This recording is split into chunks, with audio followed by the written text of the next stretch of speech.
하루하루 살아가는 것이 하나님의 은혜인 줄 믿습니다. 다음 주를 우리가 알 수 없지만 또 만나게 하실 주님을 바라보시고 또 한 주도 주님 안에서 말씀으로 승리하는 우리 권속들 모두가 될 수 있기를 간절히 소망합니다. 자, 오늘은 우리 창세기 1장 1절의 말씀을 가지고 은혜를 나누고자 합니다. 한 절 말씀이지만 이 말씀이 주시는 은혜가 메시지가 큰 줄 믿습니다. 특별히 제가 지난번에도 한번 말씀을 드렸습니다만 사도신경, 그렇죠. 이 사도신경에 대한 이 고백들을 그냥 하지만 이 말씀을 좀 나눌 수 있는 좀 기회를 가졌으면 좋겠다 그런 생각을 했습니다. 그래서 오늘부터 우리가 예배를 드릴 때마다 사도신경으로 고백을 하잖아요. 거기에 나오는 말씀들, 그 한 절 한 절의 말씀들을 이제 나누면서 우리의 고백이 좀 더 주님 안에서 정말 깊은 고백이 되시고 그 고백을 통해서 주의 뜻을 이뤄가는 우리 모든 성도들이 될 수 있기를 주님의 이름으로 축복합니다. 자, 우리가 믿는 기독교 신앙을 가장 정확하게, 가장 압축을 잘하는 것이 있어요. 그게 뭡니까? 사도신경이에요. 사도신경. 라틴어로 보게 되면 심볼룸, 아포스톨로룸이라고 하는 것인데요. 직역을 하면 사도들의 심벌이라고 합니다. 사도들의 심벌.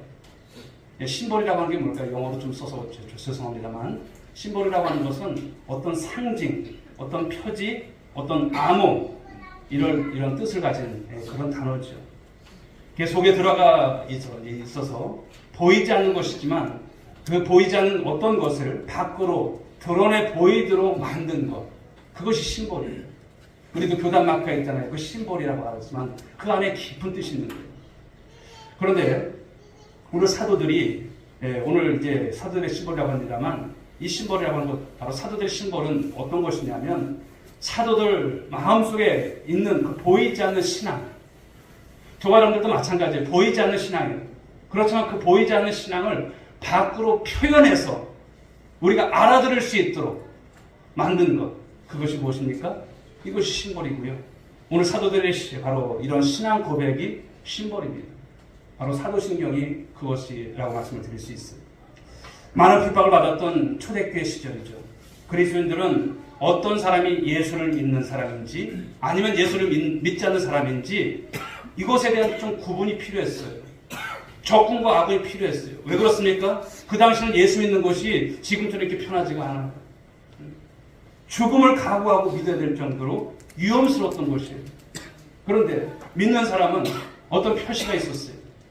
어떤 것이냐면 우리 물고기 그림이라고 아시죠? 우리 차에 요즘은 잘 안다는데 예전에 그것이 이제 이렇게 있어서 익두스라고 하는 물고기 그림이에요. 이게 마가복음 이제 6장 38절에 보게 되면 오병이어의 기적에 있어서 그 물고기가 나오지 않습니까?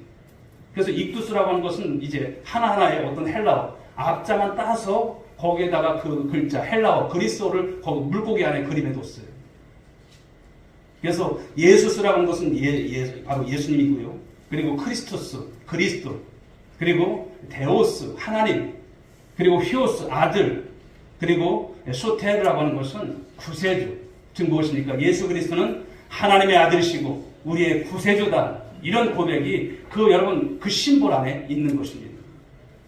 바로 물고기가 바로 그리스도를 나타내는 심볼로 그 당시에 사용되었던 것이죠. 오늘 우리가 함께 살펴보는 말씀 속에 이 사도신경도 역시 마찬가지예요. 사도들의 마음속에 숨겨져 있던 그 신앙의 내용을 밖으로 표현함으로써 서로 같은 편임을 알려주는 그런 신호 역할을 했던 것이 사도신경입니다. 여러분에게 질문 하나 해볼까요? 여러분 자신이 그리스도임을 어떻게 여러분 고백하시나요? 무슨 근거로 무엇을 믿기 때문에 여러분 자신이 그리스도인이라고 여러분 말할 수 있을까요? 당연히 우리는 예수님을 믿기 때문에 나는 그리스도이냐 이렇게 말할 수 있을 거예요. 그렇다면 어디에 나타난 그 예수님을 여러분들이 믿는다는 것일까요? 어디에 나타난 예수님? 바로 그것은 성경의 말씀에 근거를 둔 이 사도신경에 나타난 예수님인 줄 믿습니다. 할렐루야. 하나님을 믿는다고 할 때 여러분 우리는 아무 하나님이나 믿어서는 안 돼요.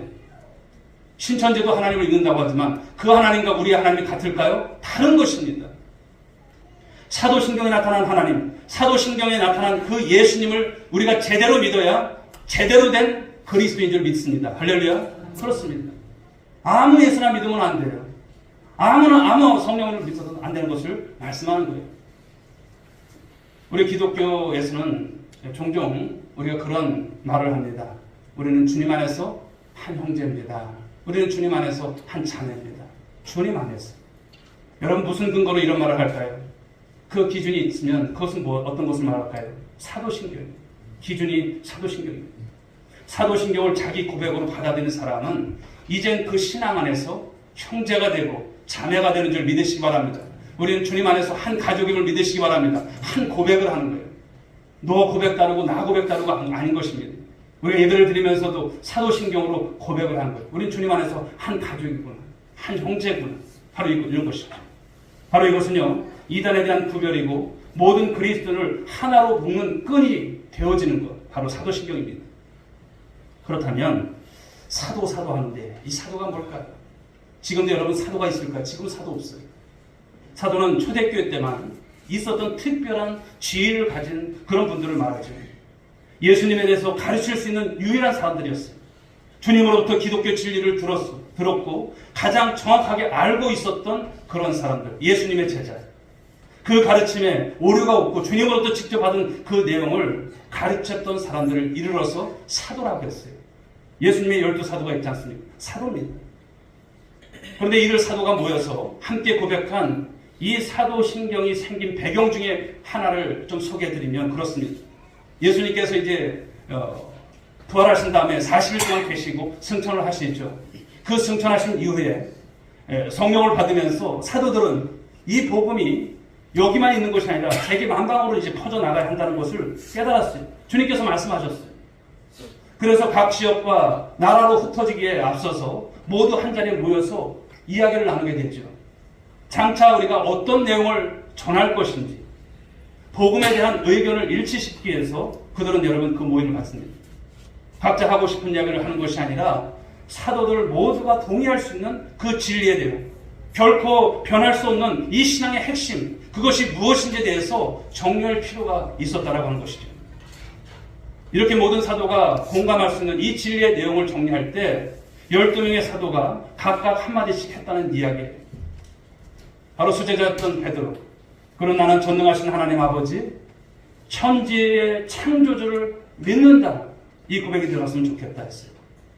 안드레는 나는 주 예수 그리스도가 성령으로 잉태된 것을 믿는다라고 이렇게 말합니다. 이런 식으로 12명의 사도가 한마디씩 해서 사도신경의 12문장이 이루어지게 되었다. 그런 설입니다. 설이에요. 뭐 그것이 문서로 남아있고 그렇진 않아요. 설이죠. 그런데 이 이야기는 확인 가능한 이야기는 아닌 것입니다. 하지만 전해지는 이런 이야기보다 이런 설보다 더 중요한 사실이 있습니다. 그 변하지 않는 진실, 즉 사도들의 가르침을 요약하고 정리한 것, 바로 이것이 사도신경입니다. 이 진리가 틀림없는 것이기에 사도신경은 바로 오늘날 모든 교회가 함께 고백하는 유일한 신앙 지침으로 자리잡게 되었다는 점입니다. 사도신경이 만들어지기 전에도 여러 가지 신경이 있었고요. 여러 가지 신조가 존재했지만 그 내용을 보면 비슷비슷합니다. 그것들을 다 정리해서 완벽하게 만들고 모든 교회가 함께 고백하도록 정리한 것, 그것이 오늘날의 사도신경이죠. 여러분들이 성경을 이제 쫙 펴보면 앞에 주기도문이 있고 그 다음에 사도신경이 나와 있어요. 그래서 오늘날 여러분 초대교회가 이제 지나고 약 200년 후에 모든 교회가 이제 오직 하나의 이 사도신경을 함께 고백하게 되어졌다는 것이 역사적인 여러분 그런 흔적인 것입니다. 이렇듯 그리스도인은 무려 여러분 1800년이 넘는 시간 동안 오직 하나의 신앙을 고백해 왔다라고 하는 것, 그것은 참으로 귀한 것입니다. 그렇다면 사랑하는 여러분, 왜 신앙 고백이 필요할까요? 우리가 예배를 드릴 때마다 좀 그것은 조금 빼면 시간을 좀 단축시킬 텐데 예배가 좀 빨리 끝날 수 있을 텐데 그런 생각이 들어요. 그러나 사도신경의 여러분 이 고백은 굉장히 중요한 것입니다. 여러분 신앙이라고 하는 것은 맹목적이 되어서는 안 됩니다. 그냥 덮어놓고 믿어 이것이 아니죠. 그냥 무조건 믿으라고 강요하는 여러분 그것은 신앙이 아닙니다. 가만히 눈을 감고 그저 깨달으라고 말해서도 사실 안 되는 것입니다. 신앙은 무엇이 있어야 될까요? 반드시 그 안에는 내용이 있어야 하고 지식과 바로 모순이 되지 않아야 하는 것입니다. 진리의 표준이 반드시 필요합니다. 자신이 무엇을 믿는지 그 내용이 들어가 있어야 되고 그 내용을 설명할 수 있어야 하고 옳고 그름을 구분하기 위한 분명한 기준이 있어야 하는 것입니다. 그래서 우리가 믿는 함께 믿는 이 기독교 신앙의 내용, 그 핵심의 내용이 너무나 중요한 거예요. 사도신경을 기독교 신앙의 변할 수 없는 원칙이자 기준이라고 말하는 것은 앞서 말한 이유 때문입니다. 사도신경을 함께 고백하게 될 때 우리는 지적으로 충족이 돼요. 덮어놓고 믿는 것이 아니라 내용이 있지 않습니까? 내용이 있고요. 그리고 그 고백을 할 때마다 우리의 식어졌던 신앙들이 회복이 돼요. 소성함이 일어나요. 이 고백을 통해서 하나님 앞에서 우리의 영혼이 확신을 얻게 돼요. 그래서 우리가 이제 돌아가시는 분들에게도 그것을 이제 임종 예배를 드리고 나서든지 이럴 때 보면 사도신경을 계속 고백시켜야 하죠. 주기도문 하게 하시고 다른 것 생각이 나지 않잖아요. 평생을 우리가 예배를 드릴 때마다 고백했던 그 고백, 그것을 붙잡고 천국 가시라고 하는 거예요. 그리고 주기도문, 주님께서 가르쳐 주신 기도 그거 하시는 것이죠. 이것이 왜 중요합니까? 우리의 신앙이잖아요. 우리 하나님께 대한 고백이잖아요. 그래서 중요한 거예요. 오늘날 보면 시대가 어떻습니까? 사사기 시대의 말씀처럼 자기 소견에 옳은 대로 그냥 옳게 생각하는 대로 살아가는 지금은 그 포스트 모더니즘의 시대입니다. 종교 다원주의가 득세를 하고 모든 것이 흔들리는 시대예요. 이처럼 흔들리는 시대를 살면서 흔들리지 않는 가장 든든한 신앙의 기초가 있다면 바로 사도신경입니다.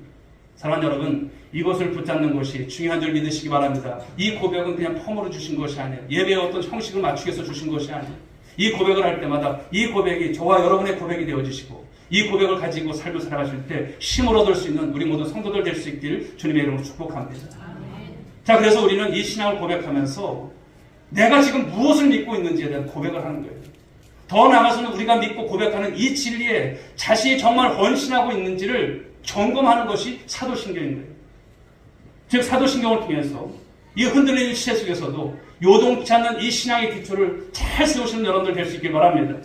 또 주님 앞에 그 헌신의 삶을 살기로 또 다짐하시고 그 삶 속에서 하나님을 기쁘시게 하는 여러분들이 될 수 있길 주님의 이름으로 축원드리겠습니다. 그렇다면 이 사도신경의 핵심이 무엇일까요? 물론 여러분 성경을 보시게 되면 삼위일체 하나님 이렇게 나오진 않아요. 그러나 성경은 삼위일체 하나님에 대해서 말씀을 하시죠. 그래서 이 시간에는 먼저 성부 그리고 성자 성령의 삼위 하나님 중에서 첫 번째 누구입니까? 바로 성부 하나님에 대해서 집중적으로 말씀을 나누고 그 하나님이 누구신지 왜 그 하나님께 대한 우리가 고백을 가지고 삶을 살아가야 하는지 이 대 말씀의 은혜를 나누고자 합니다. 자, 사도신경의 첫 구절 우리 다시 한번 고백해 볼까요? 시작. 전능하사 천지를 만드신 하나님 아버지를 내가 믿사오니. 아멘. 내가 믿사오니. 전능하신 하나님 아버지 그리고 창조주 하나님에 대한 언급으로 사도신경은 시작됩니다. 하나님 누구신지 가장 간결하고 가장 정확한 요약이라 할 수 있는 것이죠. 우리가 이해하는 그렇지만 이해하는 하나님은 각자 다를 수 있어요. 이해하는 하나님, 내가 만난 하나님 각자 다르죠. 삶의 여러분 상황 속에서 내가 만난 하나님이 조금은 여러분 상이할 수 있어요. 그런데 이것이 꼭 틀렸다 이렇게 말할 수는 없습니다. 하지만 이렇게 사람마다 달리 받아들이는 방식으로 하나님을 설명한다면 여러분 내용이 너무나 방대할 거예요. 그렇죠? 그런데 그 많은 고백 중에서 공통적이고 결코 변할 수 없는 진실 하나를 뽑아서 압축할 필요가 있는데 그것이 무엇입니까? 전능하신 창조주라고 하는 바로 이 사도신경의 고백이 나오는 거예요. 그 하나님은 전능하신 줄 믿으시기 바랍니다. 창조주이신 말씀하는 거예요. 자, 우리 말씀 다시 한번 창세기 1장 1절 같이 읽어보겠습니다. 태초에 하나님이 천지를 창조하십니다. 아멘. 이 말씀은 우리가 너무나도 여러분 많이 암송했던 말씀이고 그냥 우리가 창세기를 시작할 때 주셨던 말씀인 거예요. 성경의 첫 구절이죠. 너무나 중요한 말씀이에요. 여러분 이 세상에 저절로 여러분 만들어진 것이 있을까요? 그냥 어떻게 하다 보니까 그냥 뭐가 떨어지고 뭐가 만들어지고 별이 생기고 우주가 생기고 그렇게 될 수 있을까요? 세상 학문은 지금도 공교육에서 어떤 것을 가르칩니까? 지금도 바로 빅뱅 이론이라고 하는 이런 것을 가르쳐요. 그냥 생긴 거예요. 우주가 생기고 사람의 생명이라고 하는 것, 이런 어떤 생명체가 생긴 것도 그냥 생긴 거예요. 이것이 진화를 거듭해서 사람이 되었다는 거예요.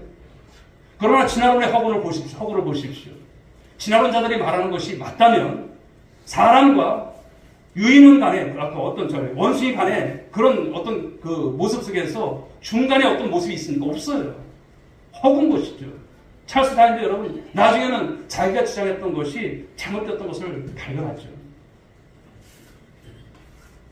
하나님이 여러분 무에서 유를 창조하셨다고 하는 위대한 선언이 오늘 창세기 1장 1절의 말씀입니다. 보이는 것과 보이지 않는 것, 세상에 존재하는 모든 것이 누구로부터 왔느냐에 대한 위대한 선포가 1장 1절의 말씀입니다.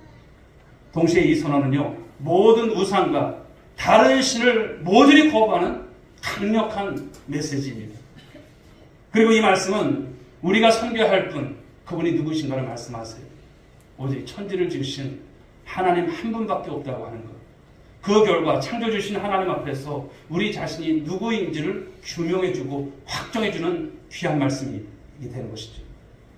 우리 인생의 여러분 의미와 목적을 알게 해주는 이 열쇠가 태초에 하나님이 천지를 창조하십니다.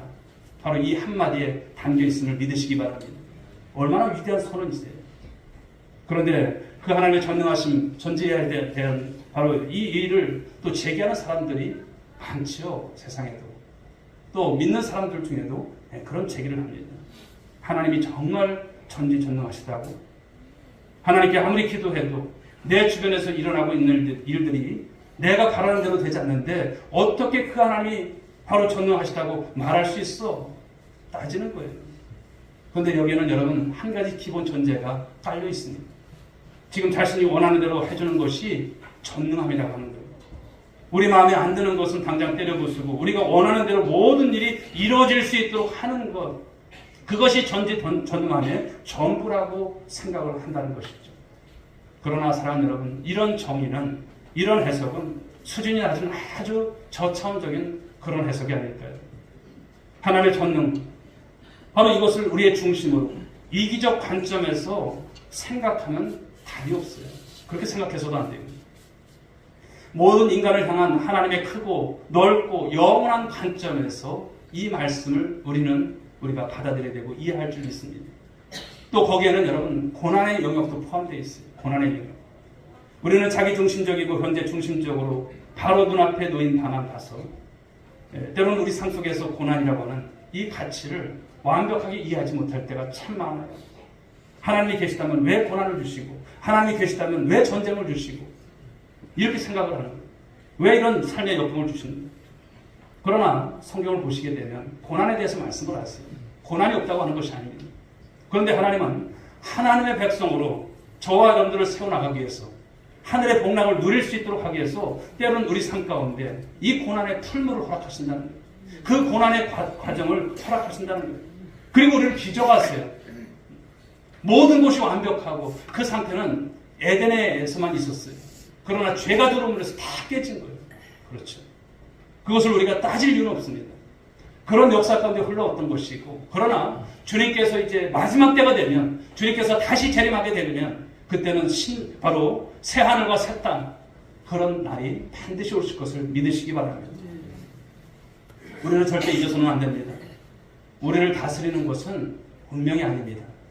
오직 전능하신 하나님만이 우리를 다스리시고 우리를 지배하시고 우리를 이끌어가신 줄 믿으시기 바랍니다. 이 세상의 창조주로 이 땅을 다스리는 이는 만물의 주인 되신 하나님 한 분뿐이라고 하는 사실을 여러분 기억하십시오. 세상의 모든 흥망성쇠, 모든 것을 하나님께서 지금도 섭리하심 속에 하나님의 계획 속에서 이뤄가신다는 것이죠. 사랑하는 여러분, 하나님의 천지를 창조하셨음을 믿으십니까? 믿으세요? 믿는다면 믿지 못할 것이 있을까요? 없습니다. 하나님께서 함께 하신다는 겁니다. 기적을 믿지 못할 이유가 있을까요? 아닙니다. 하나님이 천지를 창조하신 창조주라고 하는 사실만 믿게 되면 우리의 신앙이, 우리의 삶이 달라집니다. 모든 문제가 풀려집니다.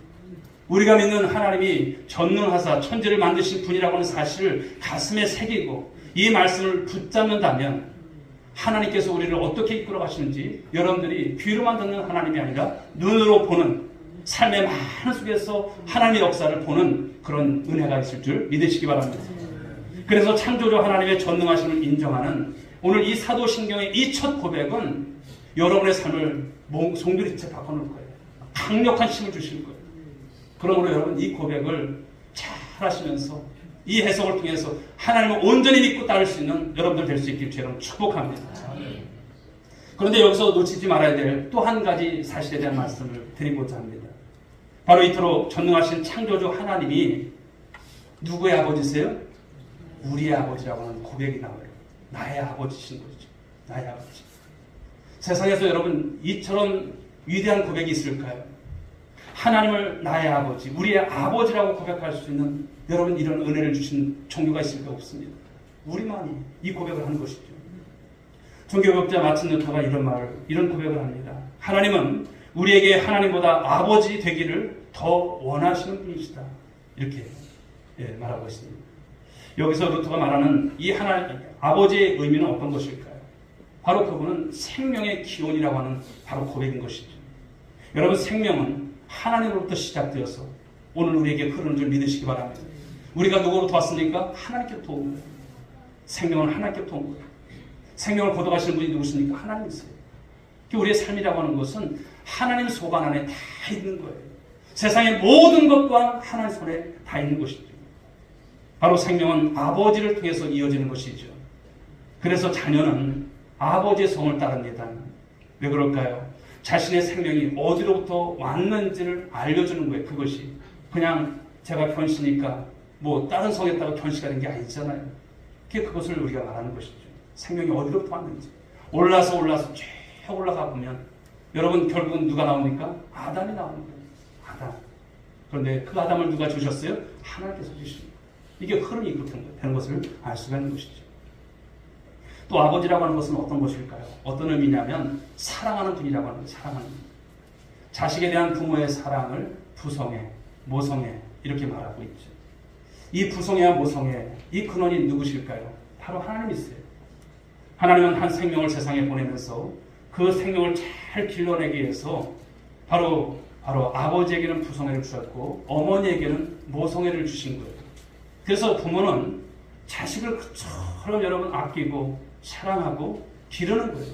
우리에게 위탁을 시켜주신 거예요. 그게 우리의 책임인 것이죠. 부모가 그 책임을 다하는 것입니다. 그러면서 세상에 여러분 부성애와 모성애를 한데 다 모은다 할지라도 하나님의 사랑에 여러분 비교할 수 있을까요? 비교할 수 없어요.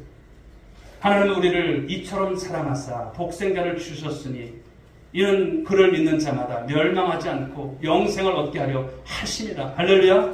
하나님이 우리를 이처럼 사랑하사 예수 믿게 하셨으니 얼마나 귀한 은혜입니까? 우리를 이처럼 사랑하세요.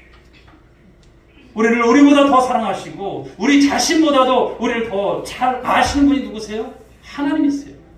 때로는 나를 이해하지 못할 때가 있잖아요. 내가 왜 이럴까? 내가 왜 이럴까? 그래서 유행가 가사를 보게 되면 그런 가사 내용들이 참 많이 들어가는 것을 볼 수가 있어요. 그러나 우리는 정말 우리를 자신을 알 수 없지만 하나님은 우리를 아신다는 거예요. 그런데 이 고백이 확실하지 않기 때문에 삶이 고달픈 거예요. 이 세상에 문제 많고 어려운 환경 가운데 처해 있어서 힘든 것이 아닙니다. 우리는 자신에게 닥친 현실이 문제라고 생각하지만 여러분 닥친 문제만에 여러분 그런 문제가 아닙니다. 정말 문제는 무엇일까요? 우리가 이렇게 고백을 하지만 우리 고백이 확실하지 않기 때문에 힘든 것이고 어려운 것입니다. 오늘 우리가 사도신경의 이 고백, 하나님이 나의 아버지가 되신다는 이 고백에 우리 삶에 여러분 전부를 걸지 않기 때문에 힘든 거예요. 여러분 하나님 누구세요? 여러분의 아버지이심을 믿으십니까? 나의 아버지가 되십니다. 이 땅에서 여러분 정말 큰 어떤 대기업의 아버지가 내 아버지 된다면 걱정할 일이 있습니까? 없어요.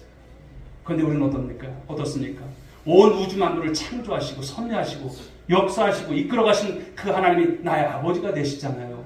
그렇지 않습니까? 그런데 왜 걱정하십니까? 왜 염려하십니까? 왜 세상 다 끝난 것처럼 땅을 치면서 왜 그렇게 살아갑니까?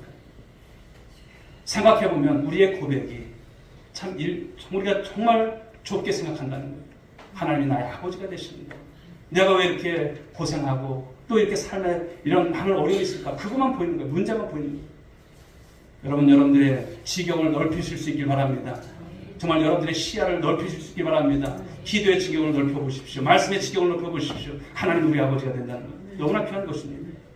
우리는 하나님이 목적하신 바가 있어서 만드신 바로 위대한 창조의 걸작품이 있어요. 우리 옆에 분들에게 한번 얘기해 주실까요? 당신은 하나님의 걸작품 중에 걸작품이십니다.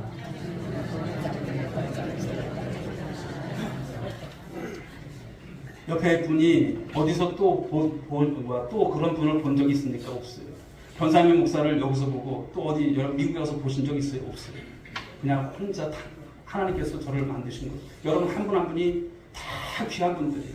이게 걸작품이신 거예요. 작품이신 거예요. 하나님께서 우리를 바로 그렇게 이 땅에 우리를 존재케 하신 것, 말씀을 하신 것이죠. 그러므로 사랑하는 여러분, 절대 외롭고 고독한 존재가 여러분 아니십니다. 우리를 만든 창조주 하나님 계시고 또 그분은 오늘도 우리의 아버지가 되어주셔서 우리를 돌보시고 우리를 이끌어 가실 줄 믿으시기 바랍니다. 우리는 그런 하나님을 믿는 거예요. 내 인생이 이렇게 비참하고 내 인생이 왜 이 꼬라지는가 이렇게 생각하지 마시라는 거예요. 때론 여러분 우리가 연세가 들어가실수록 몸 아픈 데가 참 많잖아요. 왜 나는 이럴까? 나는 왜 이럴까? 그런 생각이 들어요. 젊어서는 한때 그래도 주름 잡았잖아요. 그런 날이 있었잖아요. 그런데 그것은 어찌할 수가 없습니다. 우리가 주님 안에서 삶을 살아가지만 어려움들이 있어요. 그러나 이 땅의 삶이 절망하는 것 전부가 아니지 않습니까? 주님께서 그렇지만 우리가 가는 그 길을 인도하시고 또 주님 나라에 우리를 위해서 처소를 준비하고 계신 것을 믿으시기 바랍니다. 이 땅만 생각하지 마셔야 돼요. 자식을 낳아서 여러분 기르면서 정말 감격스러웠던 말 그 한마디가 있다면 어떤 것일까요? 이 아이들이 자라서 그렇죠. 그냥 아장아장 이제 걸으면서 했던 말, 아빠라고 하는 말, 엄마라고 하는 말. 그리고 그 애들이 이제 아빠 저예요, 아빠 아들이에요, 아빠 딸이에요 이렇게 말할 때 여러분 이런 말이 아니었을까 생각해봅니다. 하나님도 마찬가지입니다. 하나님, 제가 하나님의 아들입니다. 할렐루야. 하나님, 제가 하나님의 딸입니다. 여러분 이 고백이 얼마나 귀한지 몰라요. 여러분 이 고백을 누가 기뻐하실까요? 하나님께서 기뻐하세요. 할렐루야. 하나님께서 기뻐하십니다. 그래 네가 나를 아버지라 여기는구나. 내가 너의 창조주라는 사실과 너의 아버지임을 네가 믿는구나. 이때 하나님은 우리를 받으시고 기뻐하신다는 사실입니다. 우리가 하나님의 자녀임을 고백하는 것, 이것이 무엇일까요? 이것이 하나님을 영화롭게 드리는 거예요. 사도신경의 이 신앙 고백이 하나님을 영화롭게 하는 동시에 우리 자신이 누구인지를 깨닫게 하는 고백이고요. 우리가 서 있는 자리를 확실하게 잡아주는 능력의 말씀이고 고백인 줄 믿으시기 바랍니다. 우리 가운데 여러분 인생이 혹여나 막막하다라고 생각하는 분이 계실까요? 자신이 이제 어떻게 살아가야 할지 모른 채 또 그렇게 방황하면서 헤매는 분들이 혹시 이 자리에 계실까요? 자신은 초라하고 보잘것없는 그런 모습을 바라보면서 혹시 좌절하시고 계시는 분들이 계실까요? 난 왜 저 사람들처럼 저러지 못할까? 왜 저 가정처럼 우리 가정은 왜 이럴까? 그런 생각이 있으신 분이 계실까요? 있을 수 있어요. 그렇지만 그럴수록 하나님이 전능하신 분이라고 하는 이 사실을 붙잡는 여러분들 될 수 있길 주로 축복합니다. 여러분이 누구세요? 하나님의 바로 하나밖에 없는 아들이고 하나님 앞에 하나밖에 없는 딸들이세요. 하나님이 나의 아버지시라고 하는 이 고백을 가진 여러분들이신 거죠. 나 혼자 좋아서 아니에요. 이 고백을 하나님께서 기뻐하시는 거예요. 더 나아가서는 천지를 창조하신 그분이 우리 아버지심을 믿는 저와 여러분들 될 수 있길 바랍니다. 이 고백을 하나님 앞에서 우리 영혼 깊은 곳에 새기고 또 그렇게 깊이 새겨진 이 고백을 붙잡고 여러분의 삶 한 걸음 한 걸음 주님 앞에 스텝 바이 스텝으로 전진해 나갈 수 있기를 주님의 이름으로 축복합니다. 오늘 주신 이 말씀 우리 한번 따라해보겠습니다. 전능하사 천지를 만드신 하나님 아버지를 내가 믿습니다. 여러분 믿으십니까? 삶에 문제가 있을까요? 이제는 없어요. 이 고백 가지고 사시길 바랍니다. 이 위대한 고백을 가지고 지금 우리가 겪고 있는 인생의 많은 고민, 그 어려움을 거뜬히 이겨내는 우리 오늘의 건속들 될 수 있길 주님의 이름으로 축복합니다. 그래서 주님께서 부르시는 그날 우리 주님 앞에 안기시고 우리 주님께서 이 고백을 가지고 살았던 우리들에게 주시는 귀한 영생의 복을 받는 우리 모든 성도들 될 수 있기를 주님의 이름으로 축복합니다. 기도하겠습니다. 하나님 아버지 감사합니다. 오늘 사도 신경에 하나님 이제 첫 구절 이 말씀을 가지고 은혜의 말씀을 나눴습니다. 전능하사 천지를 만드신 하나님 아버지를 내가 믿사오며 그 하나님 창조주 하나님이심을 믿고 그 하나님이 우리 아버지가 됨을 믿는 이 고백을 가지고 오늘 성도들은 하나님의 큰 은혜를 받았습니다. 삶이 어렵습니다. 참 녹록하지 않습니다. 정말 고통하는 또 모든 아버지 주님 삶들이 있습니다. 그러나 주님 하나님의 아버지가 되심을 믿고 전능하신 하나님 은혜 안에서 삶을 살아갈 수 있는 모든 성도들의 신앙과 믿음과 고백이 되어지고 이 믿음의 고백이 하나님을 영화롭게 하며 하나님의 이루심을 삶 속에서 경험할 수 있도록 인도하여 주시옵소서. 믿사옵고 사랑하는 신 예수님의 이름으로 축복하며 기도 올려옵나이다. 아멘.